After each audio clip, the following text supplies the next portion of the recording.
Good evening and welcome to this edition of Catch Play. I'm your host, Godwin Eki. Now, joining me tonight on the program, as always, is my co-host, Mike Koime. Mike, welcome to the show.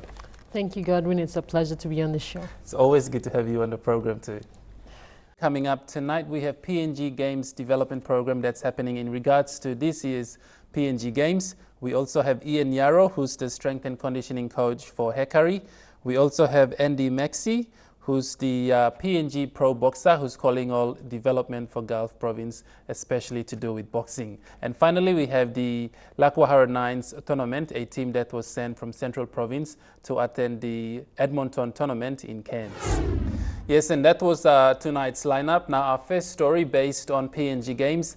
Now, earlier this week, we caught up with the operations manager, Freddie Matthews, and we had an exclusive interview with him on regards to the PNG Games. So let's have a look at his interview.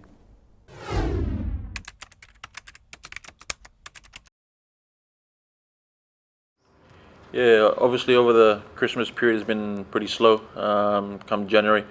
What we've done is we've identified a contractor, which is locally based in West New Britain, Nivani. They actually have got the contract to do all the sporting infrastructures building of what our requirements. I think one of the main features that they've got is for West New Britain is a track, a synthetic track in a 3,500 seater stadium, which is what Nivani is building. We'd like to support all our local contractors, and Nivani's been one of them over the past 20 years in West New Britain. So we'd like to support our local contractors as well. Our other contractor is RMI. They're doing some of the mini stadiums within the province as well.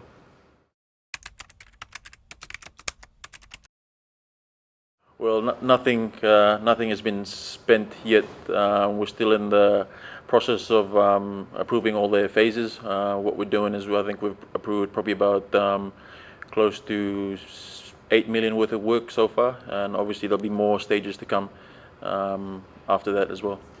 Yeah, I think it's depending on the provinces. I think Ley and Pom are pretty much well established. West New Britain starting from scratch. You're probably looking at close to about 40 million to run successful games.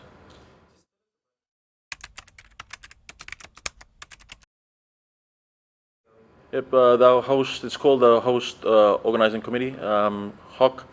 What is made up of is government officials, individuals from the private sector, Chamber of Commerce, and just important people from the community. I think it's a good balance for the committee with all these different individuals on the board, and with the support of the governor as well. We should be able to accomplish our goals.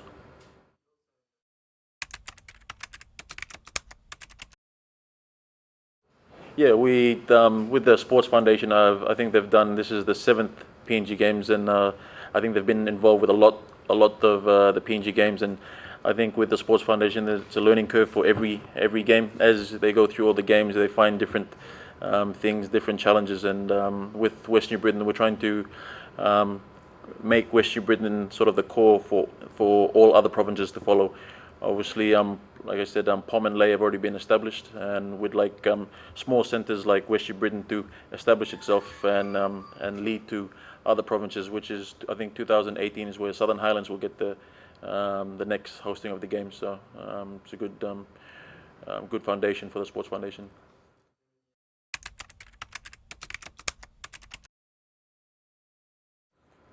Yep. Apart from sporting infrastructure, there are other things involved with the games. Different subcommittees that we have, for example, security, volunteers, organizing transport logistics for the games. All these things need to be taken into account. And I think we've got about 11 subcommittees to handle each individual project of the PNG Games, which requires a lot of attention apart from the infrastructure. Yes, and that was Freddie Matthews there, who's the operations manager for this coming PNG Games. Now, talking about PNG Games, let's look at the development side of these games. How is this game going to boost the interest of sports in the province? You know, from the past, we've seen PNG Games held in Lae, one of the biggest events, and to host these games again this year in Kimbe, I think it's a great thing that the province is working on it, and especially one day they will, you know, pick up raw talents from these games in Kimbe. PNG Games is a very good concept that the PNG Sports Foundation came up with. It's a development sporting event, and look, every year the number has increased. The last was in Lae, Morobe Province, and now it's coming to Kimbe. We'll see, you know, after these performances, they will come out to have a lot more developing athletes taking part in this competition, with a lot more teams coming this time. Yeah. Well, I know PNG Sports Foundation has their own development programs that they launched late last year, and you know, that's something that they're practicing now from around each provinces, and if they can do that in West New Britain province, that would be a great leveler for the young youths in there, so that they can start developing their skills and start training, or you know, in engaging themselves in sporting activities. Look, some of the athletes have done really well. The last PNG Games in Lae, this time they are preparing really well to start coming out and showing, you know, showing the development of what has come in from the last PNG Games, and this PNG Games is going to be, like what Eddie has said, a better PNG Games and a lot more team that will come in with development sides of athletes and teams. Well, I think you know, Kimbe has a bright future after the games. You know, there's going to be more to do with sports. Right now, they're building facilities that will engage more young people to take part in, to take up sports as a career path. You know, this is going to be a great leveler for the province itself. So, hosting this game for Kimbe is a big deal. You know, it's good on Kimbe for these games to take place. And also, a lot of more new talents will be identified during that the PNG Games. Look, Pacific Games has really boosted the morale for these athletes, and now the PNG Games is what they called the grassroots games before, but now it's called the PNG Games. And a lot of those athletes would want to be in the next Pacific Games in 2019, that's going to be in Tonga. So, you know, we're looking for an exciting development of athletes that are coming up. Well, I think, you know, in regards to these games, a lot of expectations are coming on board, and you know, good things will be happening after the games. We'll have so many development programs taking place in the province, you know, which is good for the people, and we'll also see, you know, hopefully some young talents that will be taken off different individual sports as well as group sports to represent their province, and that can hopefully one day be in the Pacific Games. That would be exciting for the teams that will bringing their own athletes to participate with, you know, other provinces that will be participating as well. Yeah. Well, anyway, that was the recent update from the operations manager for this year's PNG Games, and how, as you've seen, our discussion on how some developments will take place regarding this game and after the PNG Games as well. We'll go for a quick break, so don't go anywhere.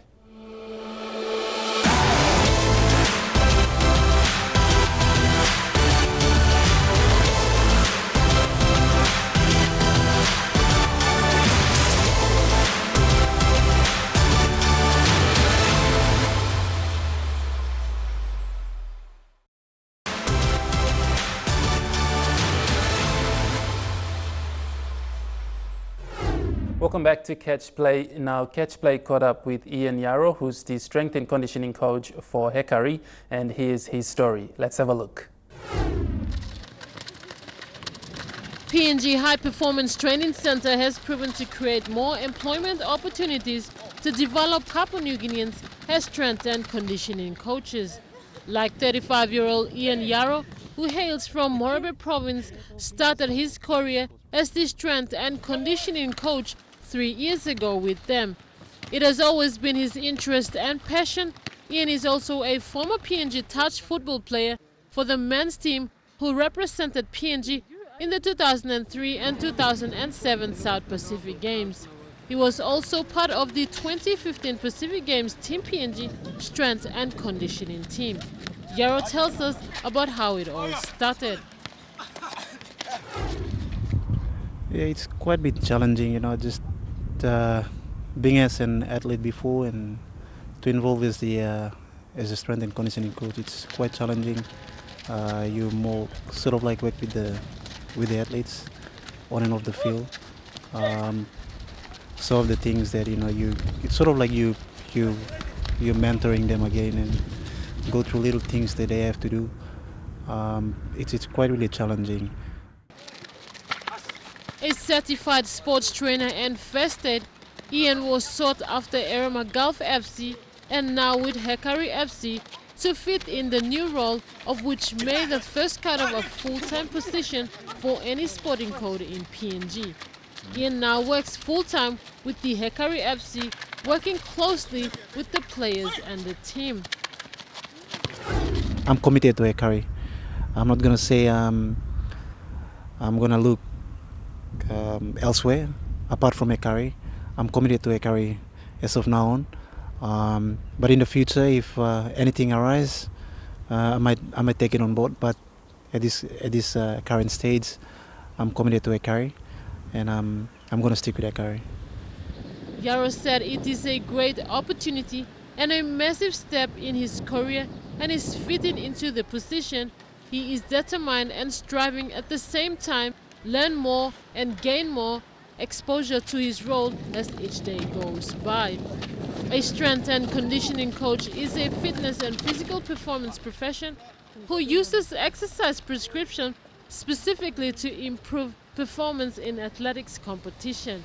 Strength coaches also help athletes with injury prevention and proper mechanics within their sports performance. Yes, and that was Ian Yarrow there, who's the strength and conditioning coach for Hekari. Now, Mai, you caught up with him, so tell our viewers a little bit about him.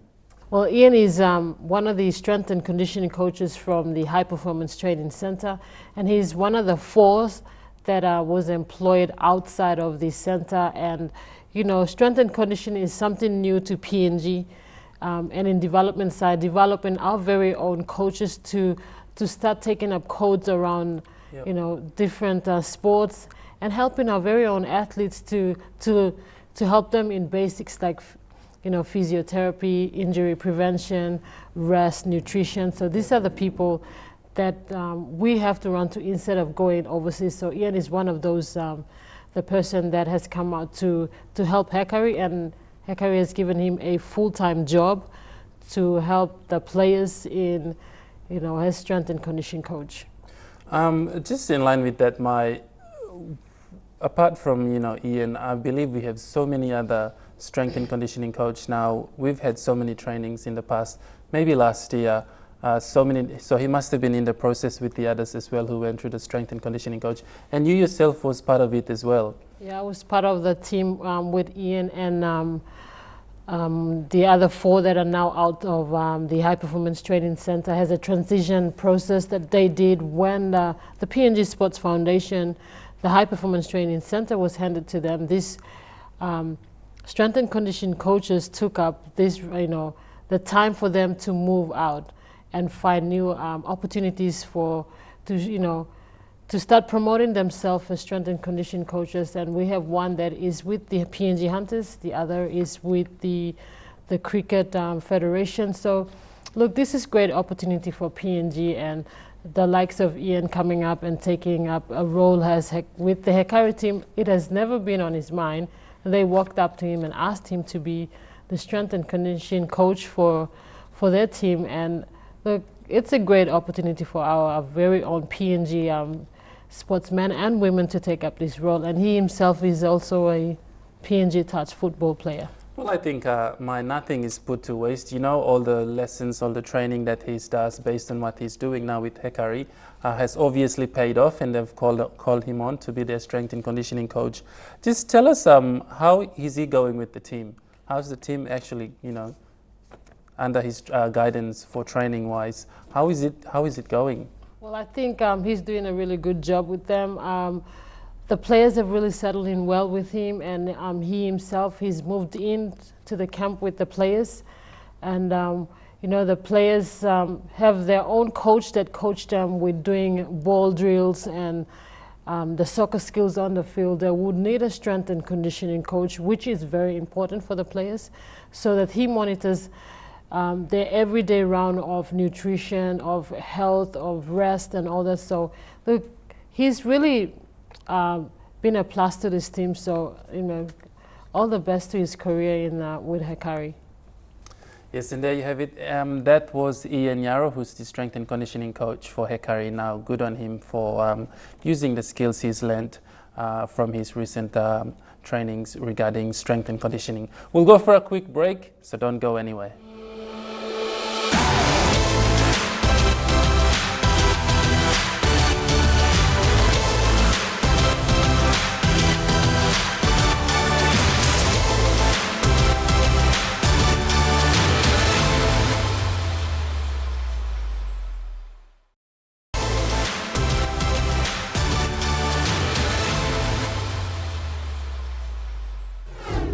Welcome back. If you have just joined us, you're watching Catch Play. Now we look at former PNG pro boxer Andy Amex, who is calling on Gulf to develop boxing in the province.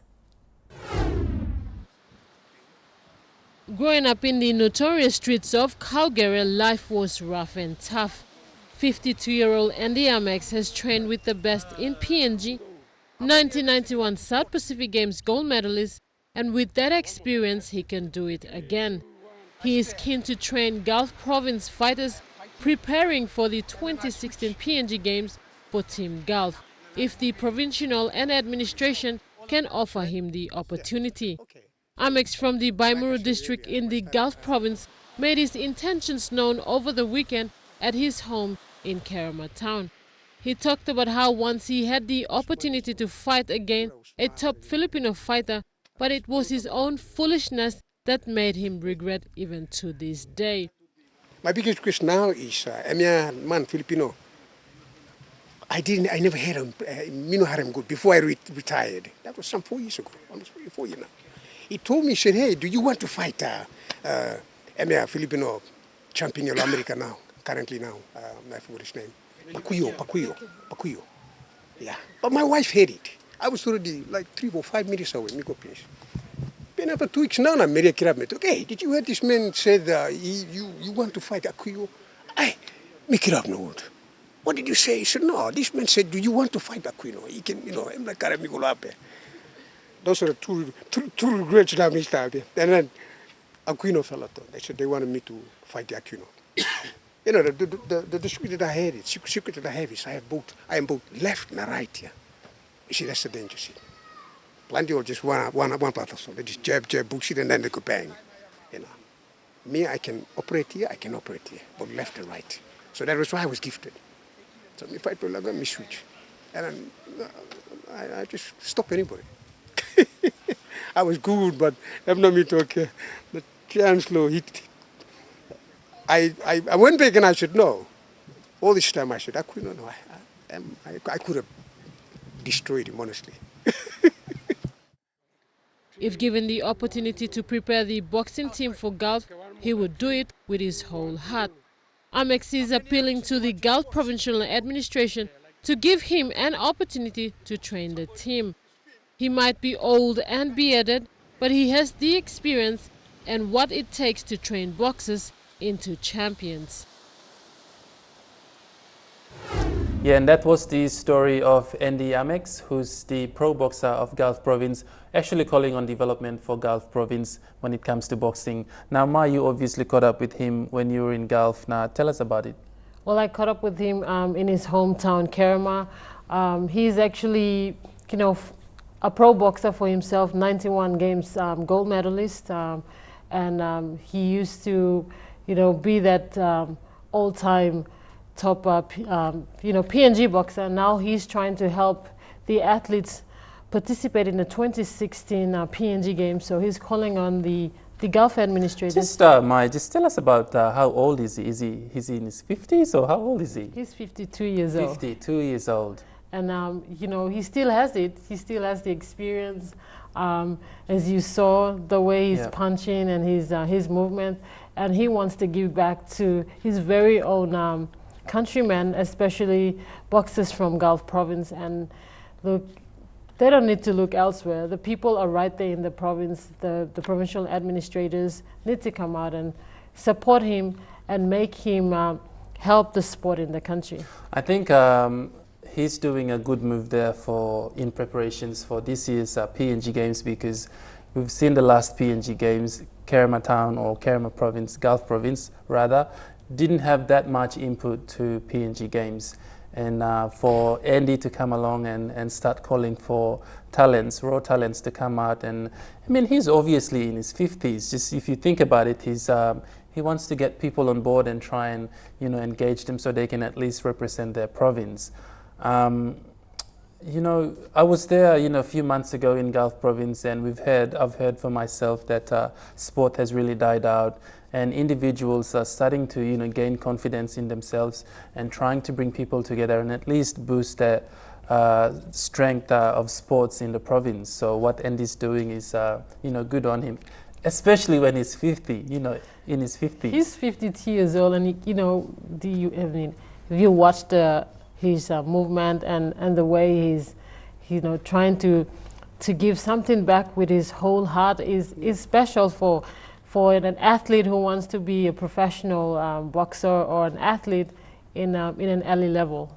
So just tell our viewers, is any other athletes that have already come on board to be part of his training regime, or do we have, you know, male or female or? Well, actually, he is still waiting for athletes to come on board to start training them, and that's why he's calling out to the Gulf provincial administrators to start helping him and to work together with him and, you know, prepare the athletes for the 2016 PNG Games in Kimbe. I just can't get it out of my head. He's 50, he's in his 50s 52. and still calling people out to come and join so they can at least attend this year's PNG Games. I mean, he's the coach that you can run to. You don't need to look elsewhere. Gulf Province athletes who are looking for a coach, you've got Andy Amex right at home door. He's the person to go to for your boxing training. So just brief us quickly, what else is happening in Kerema Town? Well, we have athletics that's they're in the process of electing the presidents for the PNG Games as well. The dart competition is coming up. And also the Gulfies up there that recently went down and competed. And I also met up with one of the new rugby league players from East New Britain who's now joined the Gulfies up here. So, you know, it's his second time there, and he was excited to be around in the Gulf Province and looking at what's happening there at the moment. Wow, what an interesting story. 50 years old and he's still going on.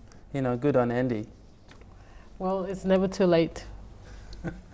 We'll go for a quick break, and after that we take a look at Central Lakwahara Nines who traveled to Cairns last week. That's right after the break.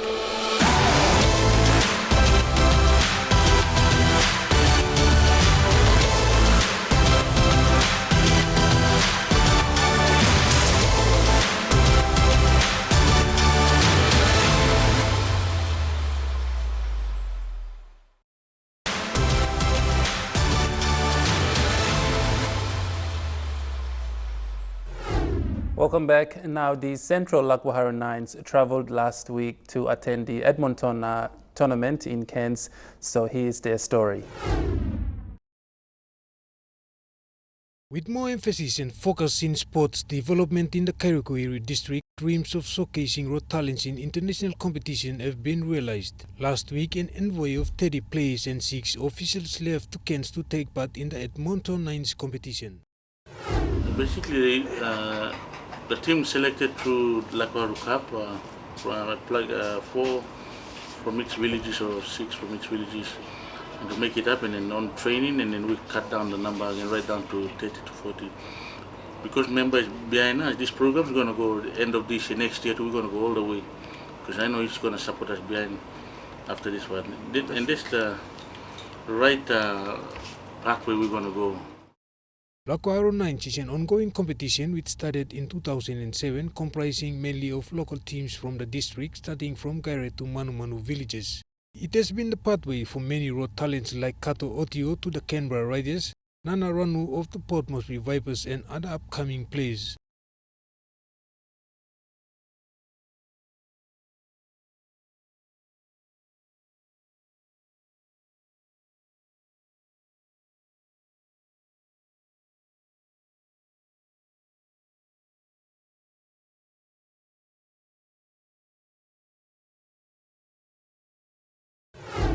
The team is partly made of some seasoned players, which we have very specialist players in nines who have been running around for a while, like Davis Meyer and Sonny Arrow, and most of them are development boys.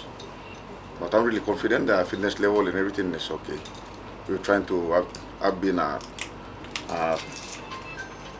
telling them what to expect down there, which they are more skilled and what, but then we know how to contain them. And we believe that two teams will do well in this nines. Taking part in this international tournament will showcase and market these players' talents to Cairns-based clubs. Patron and local MP Peter Iso Aimu is the main figure who has been funding this local competition for the past 7 years. Recently, he has come to the head with 20,000 kina and 30,000 kina from fundraising activities as catered for the estimated budget of 47,000 kina. This has gone towards their travel arrangements and other expenses during the stay in Cairns. As the local MP, I'm proud to be sponsoring and helping the Hiri or Lakuharu team, which is traveling down tomorrow to play in the Edmonton Super Nines tournament. You know, it's an opening and an exposure for many of our raw talents and villages in Kayukui, especially the Hiri coastline. The Lakuharu Nines Rugby League competition is the basis for the development of local talented players in the area. Yes, and that was the story of Lakuharu Nines representing Team Central that traveled to Cairns last week. And Kairukuhiri MP Peter Isoaimo donated some amount of money last week. And the team is now in Cairns attending the Edmonton tournament. So, you know, part of his reason for giving the money was for the development side of, especially to showcase our raw talents, you know, of PNG in another country. Well, that's really good of him to do that because it's first of a kind for a central province to send a local team to participate in a competition overseas to start promoting and developing their very own rugby league players. I guess, you know, it's a good thing that he's donated some money, and I'm sure he'll continue to do this for the support of sports in the community, especially in his electorate. Sending this team down to Cairns was a big deal, you know, was a big thing for the communities as well. And the coach himself, Moses, was very happy with the outcome, sending the boys to Cairns. This is good for the development. It will see, you know, youths now are beginning to come out and start taking part in sporting activities. And it's a big step, you know, at the stepping stone for the local athletes, rugby league players to start developing themselves, not only in local competition, but start, you know, looking outside to become better players and to start making a promotion of themselves in rugby league in this central province as well. Well, I mean, it's good that you mentioned promotion. This is also promoting themselves, promoting their talents so that, you know, they can showcase what skills and talents they have to teams in Cairns. And hopefully, you know, they might have 1 or 2 players that are taken off to represent teams in Cairns as well, which is, you know, good for the development of their sporting career. Well, you know, having said that, you know, the 2016 Digital Cup is also coming around the corner, and we have teams like these, the local competitions, trying to prepare their athletes, not only waiting for local competitions. Yes, they can play local competitions, but this kind of inception put in by the MP himself, and trying to start working around and developing and preparing their players themselves and working together. I think, you know, the team has done very well with their coach. I mean, it's a local team. It's for the first time a team has worked something out on their own, coming on board to travel to Cairns, and then they have the support of their local MP. Well, you know, it's just a great thing. You know, they didn't ask for help from other parties or anything for that kind. They came up with their own initiative. They had assistance from their MP, and see where they are now. They're in Cairns. I mean, well done to them. They deserve it, and Central Province, all the backing for Rugby League coming up. Maybe they might produce one of their teams for the Digicel Cup. Yes, and that's the end of our program for tonight. But if you have any sports-related stories or questions that needs to be answered, please do not hesitate to send us an email to sports@mtv.com.pg, or you can visit us here at Boroko Garden City Level 2. Until next time, I'm Godwin Eki. And I'm Mike Hoime. Good night. Good night.